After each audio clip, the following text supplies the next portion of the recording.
O livro de Ruth, capítulo 1.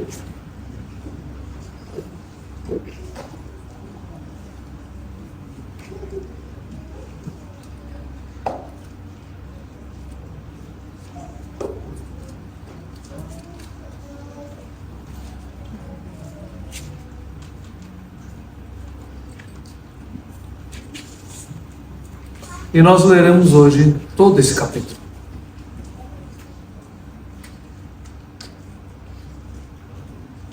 A palavra do Senhor assim nos diz: nos dias em que julgavam os juízes, houve fome na terra. E um homem de Belém, de Judá, saiu habitar na terra de Moabe, com sua mulher e seus 2 filhos. Este homem se chamava Elimeleque, e sua mulher Noemi. Os filhos se chamavam Malom e Quilion, efrateus, de Belém de Judá. Vieram à terra de Moabe e ficaram ali. Morreu Elimeleque, marido de Noemi, e ficou ela com seus 2 filhos, os quais casaram com mulheres moabitas. Era o nome de uma órfã, e o nome da outra Ruth. E ficaram ali quase 10 anos. Morreram também ambos, Malom e Quilion, ficando assim a mulher desamparada de seus 2 filhos e de seu marido. Então se dispôs ela com as suas noras e voltou da terra de Moabe, porquanto nesta ouviu que o Senhor se lembrara do seu povo, dando-lhe pão. Saiu, pois, ela com suas 2 noras do lugar onde estivera, e, indo elas caminhando, de volta para a terra de Judá, disse-lhes Noemi: ide, voltai cada uma à casa de sua mãe, e o Senhor use convosco de benevolência, como vós usastes com os que morreram e comigo. O Senhor vos dê que sejais felizes, cada uma em casa de seu marido. E beijou-as. Elas, porém, choraram em alta voz. E lhe disseram: não, iremos contigo ao teu povo. Porém Noemi disse: voltai, minhas filhas, por que irias comigo? Tenho eu ainda no ventre filhos para que vos sejam por maridos? Tornai, filhas minhas, ide-vos embora, porque sou velha demais para ter marido.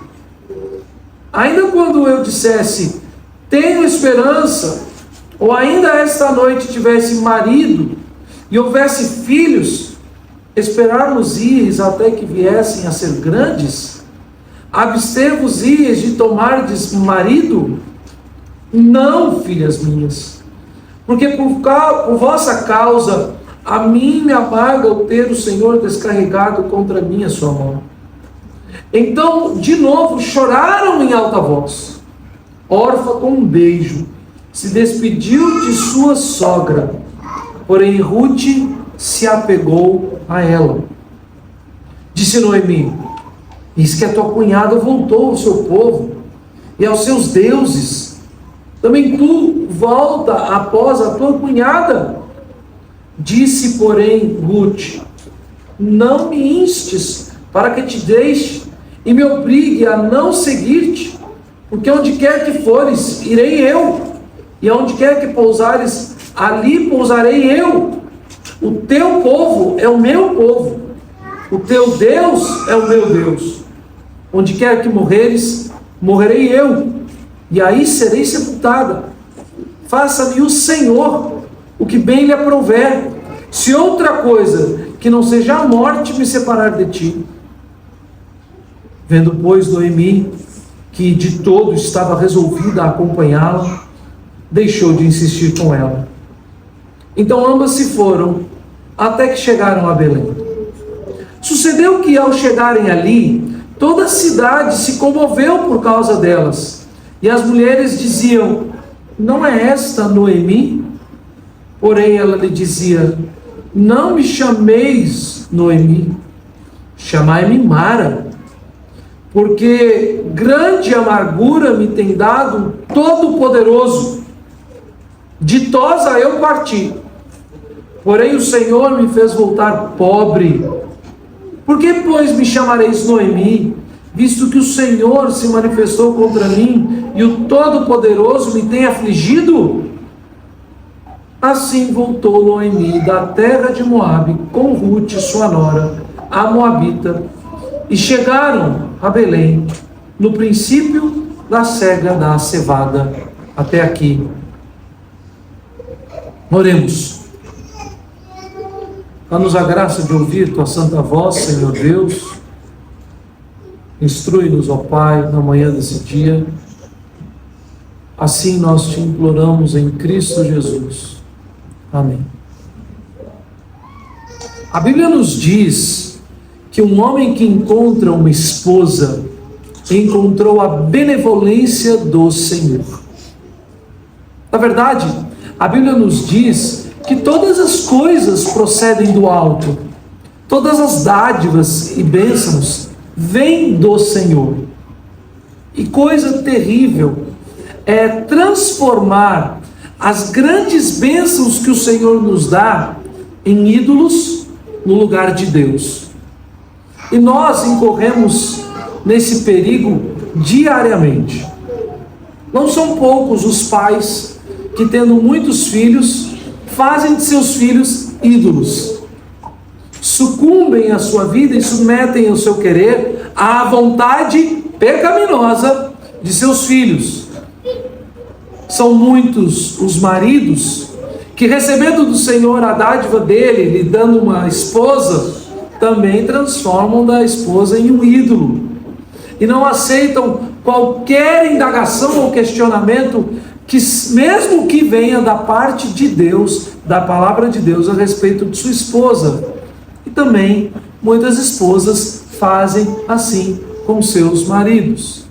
De forma ampla, podemos fazer isso com o sustento diário da nossa casa, com o nosso trabalho, com a nossa saúde, com os nossos planos, com as nossas conquistas, os títulos acadêmicos, as conquistas financeiras, a casa adquirida com o suor do nosso rosto. Todas essas coisas, que são na verdade generosidade de Deus para conosco, podem facilmente ser transformadas por nosso coração pecaminoso em ídolos, em deuses falsos que nós colocamos no lugar do Deus vivo e verdadeiro. Aqui nós temos duas mulheres desamparadas. E nós precisamos olhar com forma clara como o autor mostra o resultado do desamparo que Deus colocou em suas vidas. Sim, Deus tirou a vida de Elimeleque, marido de Noemi, e Deus tirou a vida de Malom e Quilion, maridos de Orfa e Ruth. Orfa sempre é tratada aqui como uma personagem coadjuvante. A gente lê o nome dela, ouve um pouco o que acontece, e ela só serve para fazer uma contraposição de uma profetisa muito mal sucedida. E vocês vão ver porque eu estou dizendo que em algum momento da história eu vou chamar de Noemi de uma profetisa muito mal sucedida. Mas aqui nós temos de fato, meus irmãos, a ideia de que não Deus, mas os ídolos deste mundo deixam homens e mulheres totalmente desamparados. Não Deus, mas a idolatria do nosso coração nos leva obrigatoriamente a uma vida de desespero, desamparo e amargura. E meditando no texto então nessa manhã, eu quero que nós entendamos a importância de nos submetermos à vontade soberana de Deus, a qual é boa, perfeita e agradável em toda e qualquer circunstância. De nos submetermos à vontade de Deus nos dias bons e nos submetermos à vontade de Deus nos dias tristes, difíceis e maus. Bom, nós temos aqui o texto do capítulo 1, e nós já meditamos bastante nessa primeira parte, mostrando especificamente Elimeleque no primeiro domingo e Malom e Quilion no segundo domingo. De uma forma rápida, quero contextualizar, principalmente aqueles que estão conosco pela primeira vez essa manhã, para que você não perca o fio da meada. Rapidamente, nós queremos passar por isso, mas muito em breve, no nosso canal do YouTube, os outros sermões vão estar lá, para que você possa assistir e entender melhor.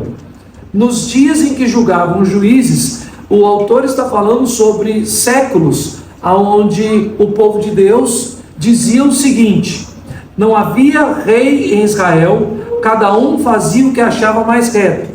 Se você ler o livro dos Juízes, os grandes blocos históricos do livro dos Juízes terminam sempre com esta afirmação: não havia rei sobre a terra, então cada um fazia o que achava mais reto.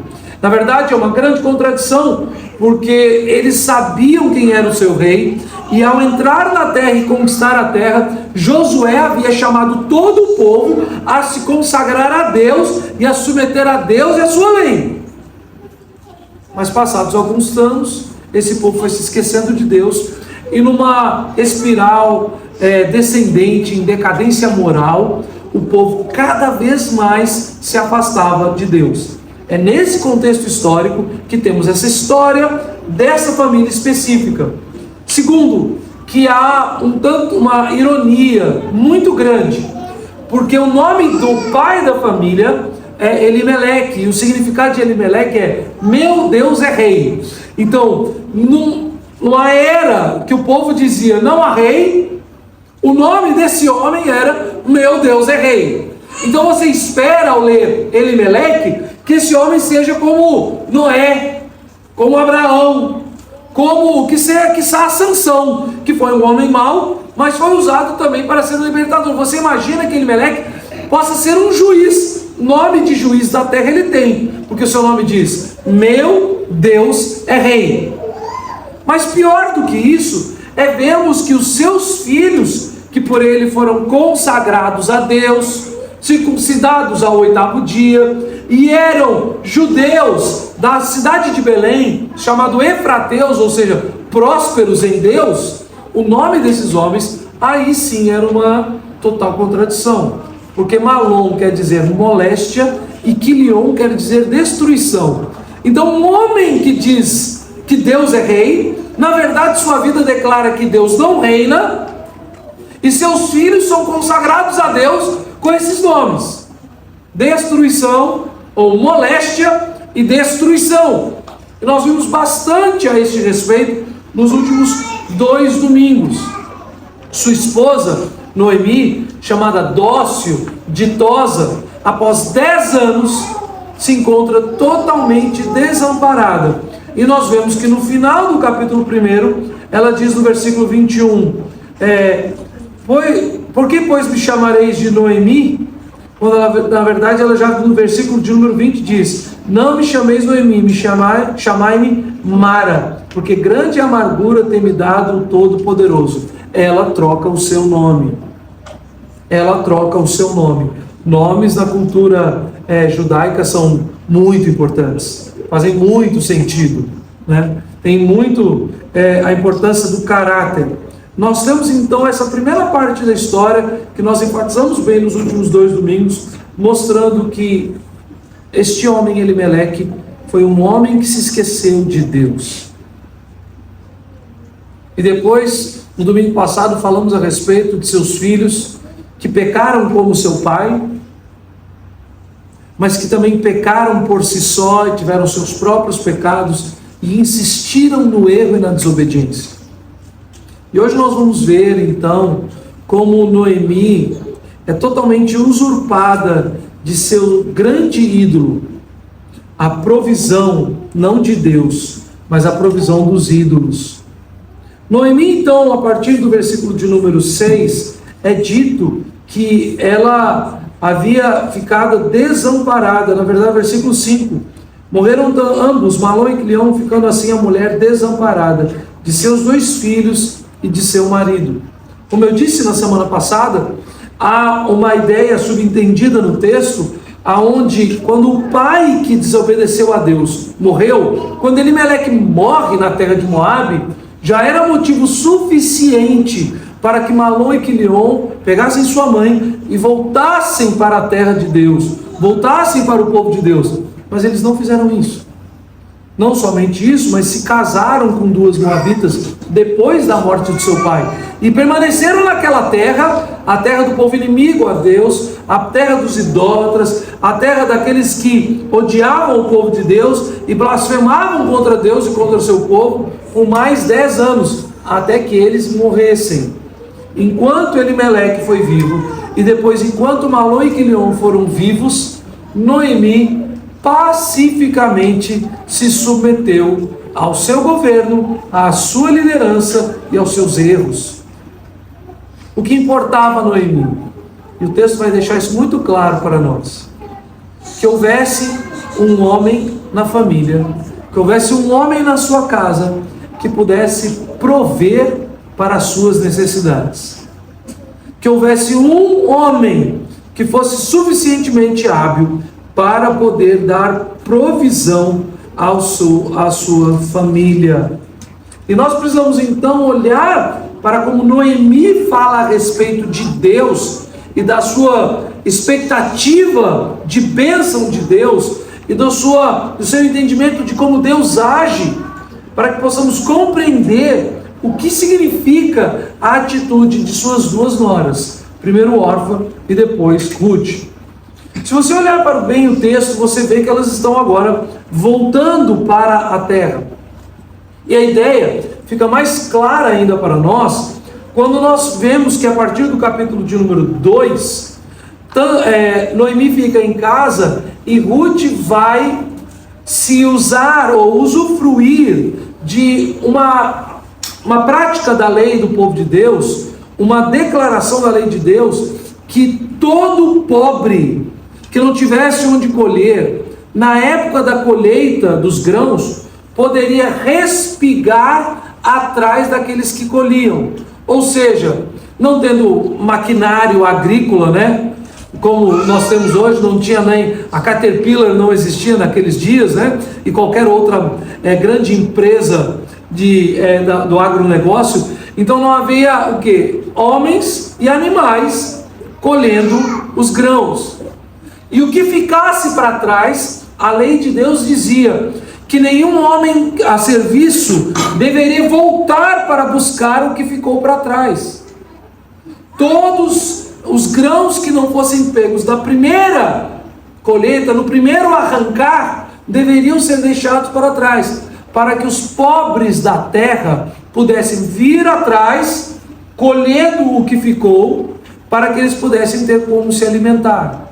Então, olhando para o contexto imediato do capítulo de número 2, você sabe que quando Noemi, uma mulher sem marido e sem filhos, uma viúva desamparada, decide voltar para a sua terra, porque estando ainda em Moabe, ouviu que o Senhor abençoou a Belém, dando-lhe pão, ela sabe que ao retornar para a sua terra, ela será uma viúva pobre que irá viver às custas do benefício da lei com os pobres. Ela não voltará para a terra para reconquistar o que ficou para trás.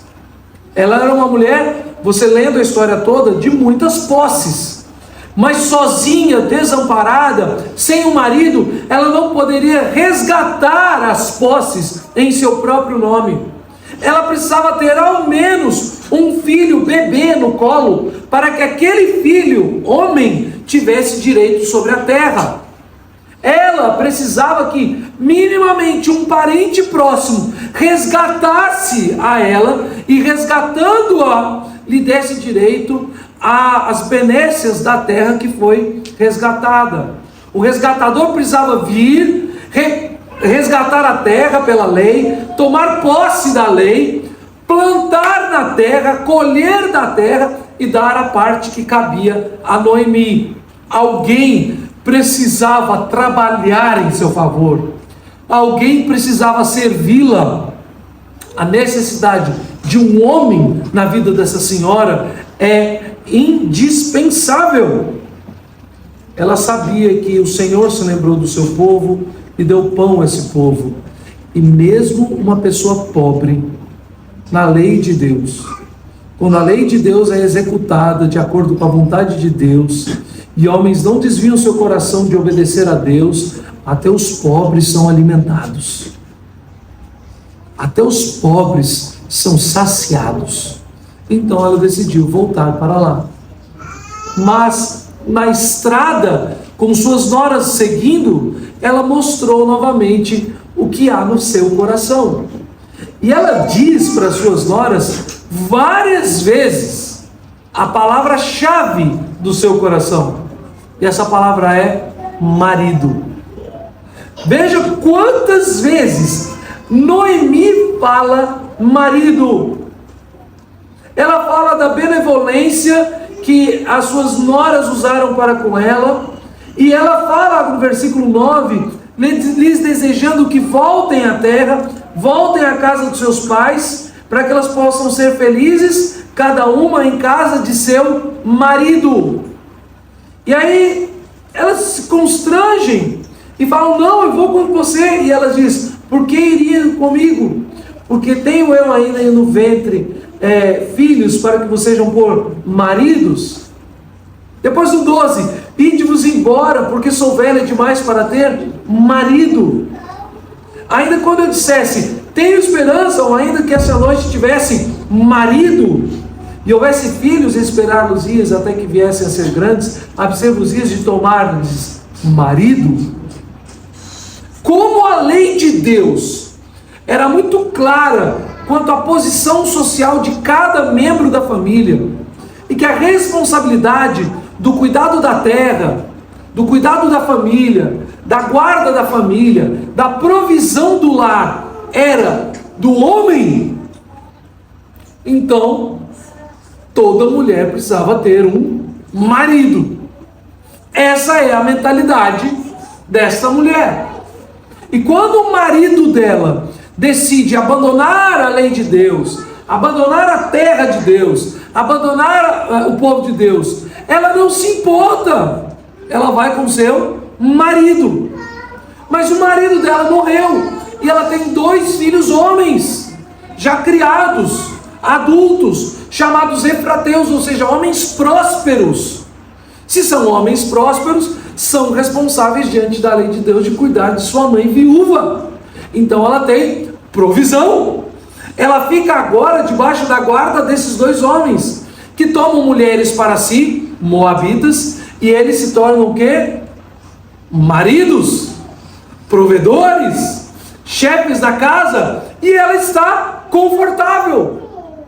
Passam-se 10 anos a mais na terra que o Senhor disse para eles não habitarem, no meio de um povo estranho, e ela continua ali, tranquilamente. Toda a intranquilidade dela se dá quando não tem mais marido e filhos. O versículo de número 5 diz isso. Ficando assim a mulher desamparada de seus 2 filhos e de seu marido. Prestem bem atenção, todo o autor, quando repete muito a mesma expressão, a mesma palavra, ele quer falar alguma coisa a esse respeito, ele quer revelar algo a esse respeito. E principalmente, quando aqui no capítulo 1, nos lábios de Noemi, você escuta tantas vezes a palavra marido. O casamento é uma bênção de Deus, é uma dádiva sem igual.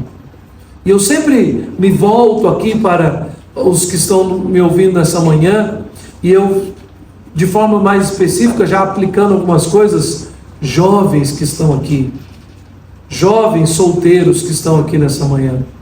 Casar é a maior dádiva de Deus na terra, porque a salvação em Cristo é a maior dádiva para a vida eterna. Mas abaixo da vida eterna, nessa vida que nós temos, o casamento é a maior dádiva de Deus. E é tão maravilhoso o casamento, que para todos aqueles que temem a Deus de fato, o Senhor mostra, principalmente quando nós lemos o texto lá de Efésios, capítulo de número 5, que o casamento é uma proposta de Deus ao homem. Ele fez homem e mulher para se casarem, se unirem em uma só carne, para representar a unidade de Cristo e da sua igreja. O casamento é maravilhoso, é uma grande bênção. Mas até mesmo esta grande bênção de Deus pode se transformar em um ídolo em nossos corações pecaminosos. Mulheres que querem se casar a todo e qualquer custo. Mulheres crentes que aceitam se casar com homens descrentes, porque querem marido. Rapazes que aceitam se casar com uma moça que não tem o temor do Senhor. E como nós lemos na Confissão de Fé alguns domingos atrás, mesmo que seja da própria igreja, mas a moça que é membro da igreja, que está na igreja, que foi criada na igreja, não dá qualquer testemunho de vida, de conversão e consagração a Deus. Mas aí os rapazes olham assim: mas ela é tão bonita, pastor. E arregala os olhos e fala assim: eu vou orar por ela e ser um bom marido, e ela vai andar nos caminhos do Senhor, pastor. Não façam isso. Casem-se sim, mas no Senhor somente. Casem-se sim, rapazes, com as moças que forem aquelas que demonstram ser submissas a Cristo e a sua palavra, que amam a lei do Senhor. Meninas, busquem não os mais bonitinhos, busquem os mais fervorosos na oração. Eu ouvi alguns anos atrás uma palestra que o pastor Douglas Wilson, ele estava dando, e ele chamou o pai dele, um pastor já bem vivido, e ele falou assim: papai, lembre os jovens o que o Senhor sempre falou para a gente na época da nossa juventude. E aí então o pai do pastor Douglas Wilson parou, pensou e falou assim, aí ele olhou assim: meninas, aceite o mais feinho, se piedoso ele for. Rapazes, não fique olhando para a beleza externa da moça, se ela não for uma moça consagrada ao Senhor. Noemi tinha como ídolo do seu coração um marido que lhe provesse, um marido de recursos financeiros, um marido com status, um marido que possa lhe dar tudo aquilo que você quer: casa, luxo, prazeres, joias, viagens. Todos os seus sonhos podem lhe ser dados por aquele ímpio miserável que é rico. Você terá a provisão, pode ter os seus filhos, eles vão estudar nas melhores escolas da Europa. Vocês terão casas em qualquer continente que desejarem. Casa na praia, apartamento de frente para o mar, isso é para os outros, para os que têm menos. Você não vai morar no altiplano, você vai morar em Manhattan, você vai morar na Suíça, aos pés dos Alpes. Você não vai se preocupar com as benécias ou com passeios aos shoppings de Recife. Você vai ser dona de meia Austrália. Essas são as promessas de Satanás a todos aqueles que querem, na idolatria de seu coração, ter as suas vontades providas e saciadas. E claramente este é o coração de Noemi. Noemi tem certeza que se ela tivesse marido, tudo estaria resolvido. Que mulher louca! Ela não entendeu o que aconteceu até agora. Talvez ela precise assistir no canal do YouTube da Solidel Glória o sermão de 2 semanas atrás. O nome do seu marido é Meu Deus é Rei, mas a vida do seu marido é Eu sou o Rei. E com certeza Noemi olhava para Elimeleque e dizia: sim, você é o rei. você é maravilhoso. E ele disse: a seca na terra, mulher, vamos mudar para Moabe, um povo inimigo e amaldiçoado por Deus. E ela: vamos, meu amor. E ele morreu. E seus filhos disseram: mamãe, vamos continuar aqui fazendo os nossos negócios. E um vai se casar com Orfa, o outro vai se casar com Ruth, duas moças moabitas. E ela disse: vão, meus filhinhos, continuem provendo para a mamãe, continuem dando tudo o que mamãe quer.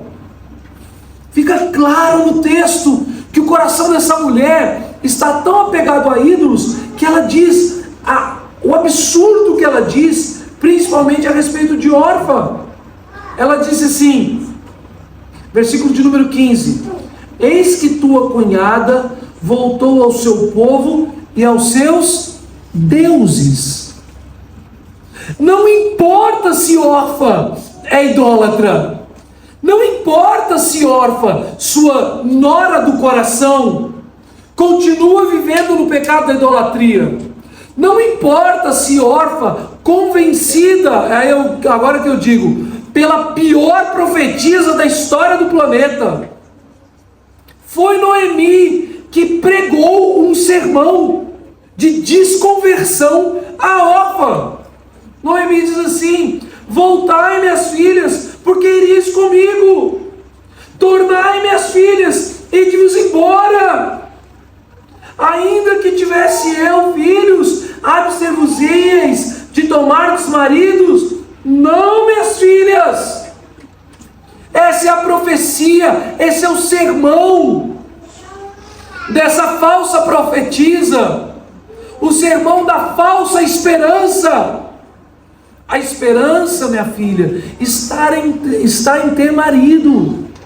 Volte para a casa de suas mães. Vocês são jovens.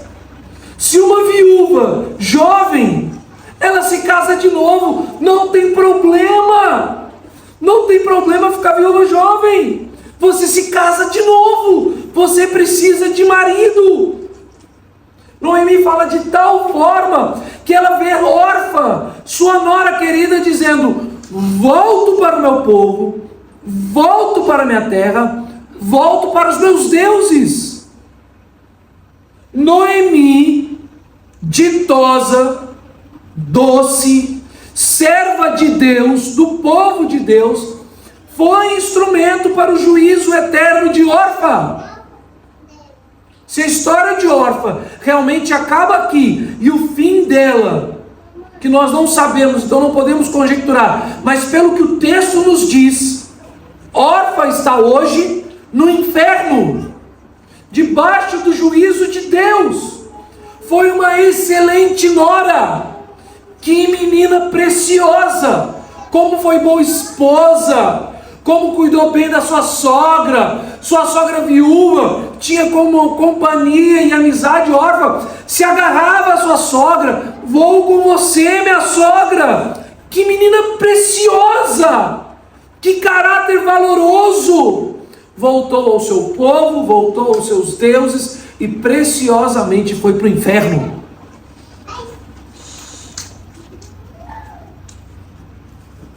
Este é o coração de Noemi. E é por isso que eu disse nos últimos 2 domingos, que no versículo de número 6, aqui também é uma ironia. Então se dispôs ela com suas noras e voltou da terra de Moabe, porquanto nesta ouviu. Quem é? Quem está aqui cumprindo a ação? Quem é o ponto de referência para o autor? Noemi. Ela ouviu que o Senhor se lembrara de seu povo, dando-lhe pão. Deus jamais se esquece do seu povo. Quem se esqueceu de Deus foram Elimeleque, Malom, Quilion e Noemi. E mesmo tendo ouvido que Deus havia dado pão, e no seu entendimento, Deus agora se lembrou do povo, Deus agora voltou o seu favor ao povo, Deus vai agora abençoar o povo, vou voltar para lá, mas ela continua contra Deus. Eu expliquei para os irmãos que há esta visão ampla da teologia bíblica que o pastor Kevin DeYoung, que é um autor famoso, tem muitos livros já em português que ele escreveu, já veio ao Brasil fazer várias conferências, ele fala, resume teologia bíblica nessa ideia, né? O povo de Deus, no lugar de Deus, debaixo da lei de Deus, usufruindo das benesses da glória de Deus. O povo de Deus é o povo de Israel. O povo de Israel por muito tempo foi só Abraão e sua esposa, sempre caminhando para a terra prometida, saindo da terra, voltando para a terra. O povo de Deus é a igreja de Deus. O lugar de Deus é a terra prometida. O lugar de Deus hoje é a igreja do Senhor Jesus, é a comunhão, o ajuntamento solene do povo. Vivendo debaixo da lei de Deus, ou seja, do reino de Cristo, da sua palavra como nosso único guia de fé e prática, a lei de Deus no Antigo e no Novo Testamento, usufruindo das benesses de Deus para a glória de Deus. Ou seja, recebendo do Senhor as suas bênçãos para que possamos ser instrumentos de louvor e de glorificação ao nome de Deus. Essa é a grande história das Escrituras resumida nessas expressões. E Noemi agora, que é o povo de Deus, está voltando para a terra de Deus, mas ela continua contra Deus. Ela não submeteu à lei de Deus. Ela não consegue enxergar as dádivas de Deus, as bênçãos de Deus. Ela vai viver ainda por um bom tempo, até que essa história se resuma. Até chegarmos no fim dessa história, nós vamos ver Noemi agindo pela sua mentalidade humana. Deus vai trabalhando aos poucos o coração de Noemi, mas só no final ela entende a história. Nós temos uma mulher que aparentemente conhece a Deus, que é do povo de Deus, mas rebelde contra Deus. De que adianta? De que adianta? Muitos e muitos crentes são assim. Muitos e muitos membros de igreja são assim. Muitos e muitos presbiterianos são assim. Criado na igreja, desde a barriga da mãe, aprenderam todas as músicas, os corinhos e os versículos na escola dominical, foram aos acampamentos, cresceram com os jovens da igreja, foram para trabalho missionário, foram para a evangelização na rua, cantaram nos cânticos da igreja, ajudaram com música, ajudaram com várias outras áreas, casaram-se dentro da igreja, fizeram questão. Quem faz meu casamento é o pastor fulano, que me criou desde pequenininha.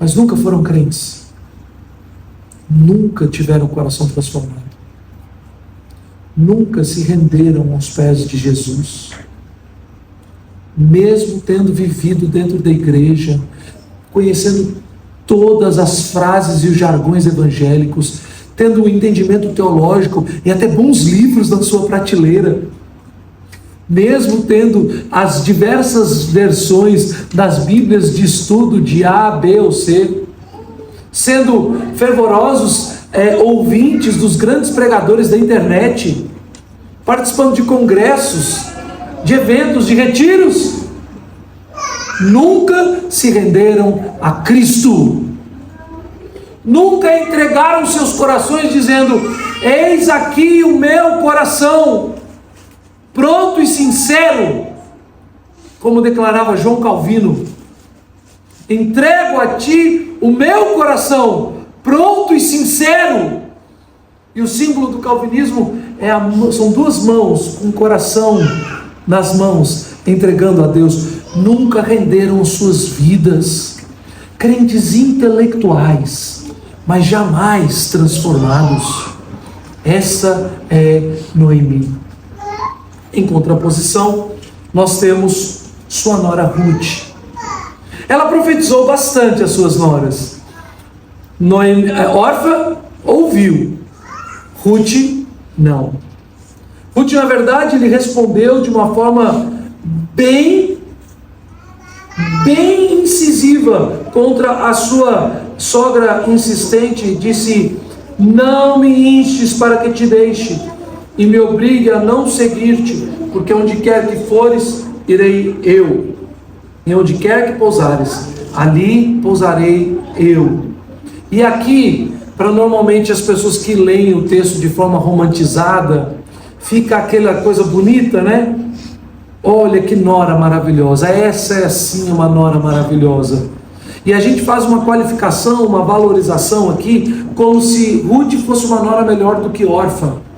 Sendo que você vê que, na verdade, as duas são de igual valor, excelentes noras, mulheres muito boas com sua sogra. A gente não tem qualquer demérito à figura delas. Mas a declaração de Ruth não é mera declaração de amor e de devoção à sua sogra. A declaração de Ruth, de uma forma que honestamente nós não temos como medir e compreender à risca, é a sua pública profissão de fé. Pois ela diz: aonde quer que fores, irei eu. Aonde quer que pousares, ali pousarei eu. O teu povo é o meu povo. O teu Deus é o meu Deus. Aonde quer que morreres, morrerei eu. E aí serei sepultada. Faça-me o Senhor o que bem lhe aprouver, se outra coisa que não seja a morte me separar de ti. Prestem bem atenção. Noemi havia dito no versículo de número 9: o Senhor vos dê que sejais felizes, cada uma em casa de seu marido, usando o nome do nosso Deus em vão. Ela usou o nome Yahvé para dizer que Yahvé abençoe vocês com seus maridos pagãos, adorando seus deuses pagãos. E Ruth lhe responde: não, Yahvé é o meu Senhor, Yahvé é o meu Deus. Eu me rendo a Yahvé, eu me rendo ao seu Deus, eu me torno parte do seu povo. Sim, Ruth amava muito a sua sogra, Orfa também. Mas diferentemente de Orfa, que se rende às orientações equivocadas de Noemi e volta aos seus deuses, Ruth se rende a Yahvé. Faça Yahvé o que ele quiser de mim. Ruth diz isso, enquanto Noemi diz o oposto. Porque ela diz o seguinte no versículo de número 20: não me chameis de Noemi, chamai-me Mara, porque grande amargura me tem dado o Todo-Poderoso. Veja, Noemi está dizendo que ela é amarga por causa do Todo-Poderoso, mas Ruth naquela estrada está dizendo: eu abandono o meu povo e os meus deuses e me rendo ao Todo-Poderoso. Noemi está dizendo: eu só tenho tristeza por causa do agir de Yahvé na minha vida. Ruth está dizendo que Yahvé faça o que bem entender da minha vida, se eu não cumprir diante dele os votos que hoje faço. Meus irmãos, se eu não conhecesse as Escrituras, e se nós não tivéssemos a Bíblia como um todo, a única coisa que eu poderia te dizer é que isso é sorte. Mas nós vemos, na verdade, a graça de Deus na sua providência. A providência de Deus para aqueles que não temem a Deus é juízo, tristeza e amargura. Mas a providência de Deus para aqueles que se rendem a Deus é salvação. Prestem bastante atenção aqui, meus irmãos. Duas mulheres, a mesma providência. Duas mulheres, o mesmo Deus. Só que os ídolos, Noemi não os abandonou. A idolatria do coração de Noemi diz: eu preciso de marido. Mas a salvação no coração de Ruth diz: eu preciso de Yahvé. Eu me rendo a Yahvé. Ruth está deixando claro que ela prefere ser pobre e mendigar os grãos na colheita do povo de Deus, do que ser rica longe do povo de Deus. Há uma inversão total nos dois personagens. Quando Elimeleque e sua família dizem: nós preferimos ser ricos financeiramente longe da terra de Deus, e se vão para Moabe. Ruth agora está dizendo: eu prefiro ser pobre e mendigar na terra de Deus do que estar em qualquer outro lugar. Que Yahvé faça comigo o que ele bem entender, se eu não cumprir com este voto que faço. Por último, meus irmãos, o versículo de número 22 precisa ser lembrado, porque ele é a grande chave desse texto.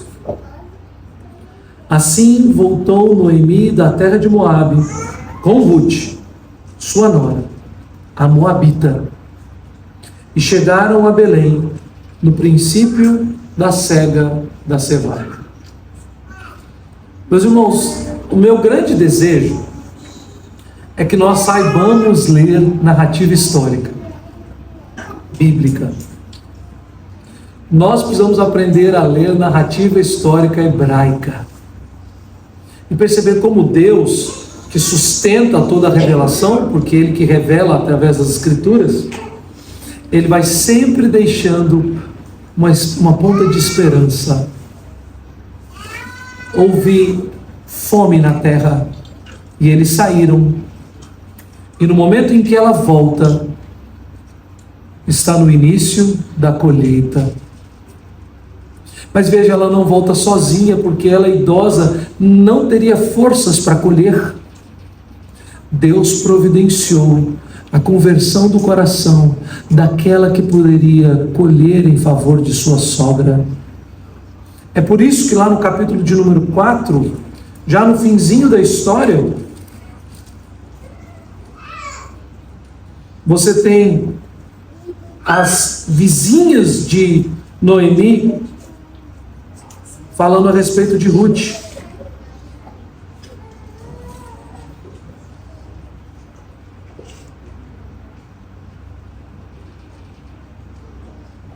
Versículo de número 15 do capítulo 4. Falando a respeito do filho de Ruth: ele será restaurador da tua vida e consolador da tua velhice, pois tua nora, que te ama, o deu à luz, e ela te é melhor do que 7 filhos. Noemi ainda não sabe, nós que já lemos a história toda já sabemos. Deus providenciou uma nora muito melhor do que qualquer filho que ele pudesse ter, ela pudesse ter. O ídolo do coração dela está sendo quebrado, moído, levado ao pó. Os ídolos do coração de Noemi estão sendo esmagados, mas o Senhor está colocando no coração dela, no lugar dos seus ídolos, verdadeira esperança. Uma nora que provê. Você já pensou nisso? Só podemos homens ser provedores, mas Deus dá a ela uma nora que provê, uma nora que se humilha, uma nora que se coloca em risco, uma nora que a ouve, mas que tem o seu coração submisso a Yahvé. Ela é melhor para Ruth, para Noemi, do que 7 filhos. Meus irmãos, existem muitas figuras no Antigo Testamento que nós aprendemos estudando teologia, que eles nos servem como tipos de Cristo. Então, pessoas que em seu caráter, em sua demonstração, manifestam o caráter de Cristo. Por exemplo, o rei Davi, um guerreiro vitorioso, um rei grandioso em batalhas, mas ao mesmo tempo um homem humilde, submisso a Deus. São características que em Cristo são vistas com perfeição. Aqui nesse texto nós vamos ver Boaz tendo essa característica que ele vai entrar no próximo domingo, né? De restaurador, de acolhedor, de benevolente, que são características de Cristo. E a cena onde ele se apresenta na porta da cidade para resgatar Ruth, fica muito clara ele fazendo o papel de Cristo ali. Ruth, escutem bem, para que eu não seja levado a qualquer tipo de processo eclesiástico e censurado no presbitério. Ruth não é um tipo de Cristo aqui, mas Ruth, como eu e você, é a pessoa que, convertida a Cristo, tem o caráter de Cristo. Ruth é uma figura que não diz, olha, Ruth é um tipo de Cristo no texto. Não estou dizendo isso, ela não é. Mas como eu também não sou e você também não é. Mas Ruth é aquela pessoa que, convertida a Cristo, demonstra o caráter de Cristo. A boa nora é a que teme a Deus.